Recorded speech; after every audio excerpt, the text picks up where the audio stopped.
দীর্ঘদিন বন্ধ থাকার পর ব্রাহ্মণবাড়িয়ায় তিতাসের 14 নম্বর কূপে ওয়ার্কওভার শেষে পরীক্ষামূলকভাবে গ্যাস উত্তোলন শুরু হয়েছে। এ নিয়ে আরও জানাতে সেখান থেকে যুক্ত হচ্ছেন সহকর্মী আজিজুল সঞ্চয়। প্রতিদিন কত ঘনফুট গ্যাস উত্তোলন করা সম্ভব হবে এই কূপ থেকে? স্বাস্থ্য এবং স্বাদের মধ্যে চমৎকার একটা ব্যালেন্স করে পীর প্রিমিয়াম আয়োডাইজড লবণ।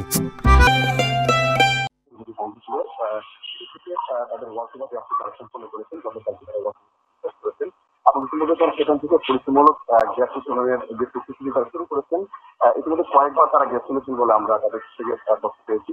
আমি একটু জানিয়ে রাখি যে তিতাস গ্যাস ফিল্ড সহ বাসাবাদ, হবিগঞ্জ এবং এই 4টি গ্যাস ফিল্ডের কিন্তু মোট 7টি কূপ দীর্ঘদিন যেগুলো বন্ধ আছে সেই কূপগুলো ওয়ার্ক ওভার করে সেগুলিকে গ্যাস উত্তোলনের একটি প্রকল্প কোম্পানি লিমিটেড, এবং তারা এই 7টি কূপ ওয়ার্ক ওভারের জন্য তারা 530 কোটি টাকার একটি প্রকল্প তারা নিয়েছে এবং সেই প্রকল্পের আওতায় প্রথম যে কূপটি তিতাস গ্যাস ফিল্ডের 14 নম্বর কূপটি ওয়ার্ক ওভার কাজ শেষ হলো।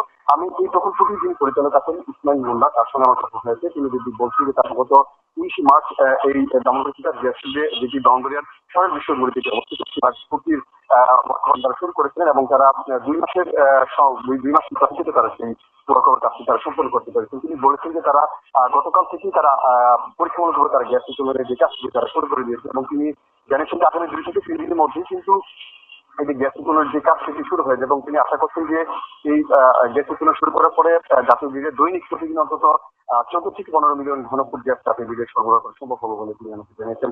কিন্তু জানা রাখি কিন্তু এই কূপটি কিন্তু 2000 সালে খনন করা হয়েছিল এবং এই কূপের গ্যাস উত্তোলনের সক্ষমতা 29.5 মিলিয়ন ঘনফুট গ্যাস দৈনিক, এবং সেটি কিন্তু গ্যাসের সঙ্গে অতিমাত্রা পানি ওঠার ফলে 2021 সালে 1 নভেম্বর থেকে এই গ্যাসের কূপ থেকে গ্যাস উত্তোলনটি বন্ধ করে দেওয়া হয়। কিন্তু আরো কিছু তথ্য আপনাকে জানা রেখেছি। আমি বাংলাদেশ গ্যাস কোম্পানি লিমিটেডের যিনি মহাব্যবস্থাপক প্রশাসন মোহাম্মদ হাবিবুর রহমান, তার সঙ্গে আমার কথা হয়েছে। তিনি যেটি বলছেন যে তারা বর্তমানে এই তিতাস গ্যাস ফিল্ডের 30টি কূপ উৎপাদন রয়েছে এবং এই 30টি কূপ থেকে প্রতিদিন কিছু মিলিয়ন ঘনফুট গ্যাস জাতীয় গ্রিডে যুক্ত হচ্ছে এবং তিনি জানিয়েছেন যে ঘনফুট গ্যাস জাতীয় গ্রিডে যুক্ত হচ্ছে এবং তিনি জানিয়েছেন যে আসলে এই যে নতুন যে বন্ধ কূপটি যেটি ওয়ার্ক ওভার শেষ হল সেটি থেকে এই যে 14-15 মিলিয়ন ঘনফুট গ্যাস যুক্ত হবে, তার ফলে কিন্তু তাদের উৎপাদন সক্ষমতা কিন্তু অনেকাংশে বেড়ে যাবে। তুমি তো আমার কাছে এই ছিল ব্রাহ্মণবাড়িয়া তিতাস গ্যাস ফিল্ড থেকে এই যে বন্ধ কূপের ওয়ার্ক ওভার সংক্রান্ত সবশেষ তথ্য।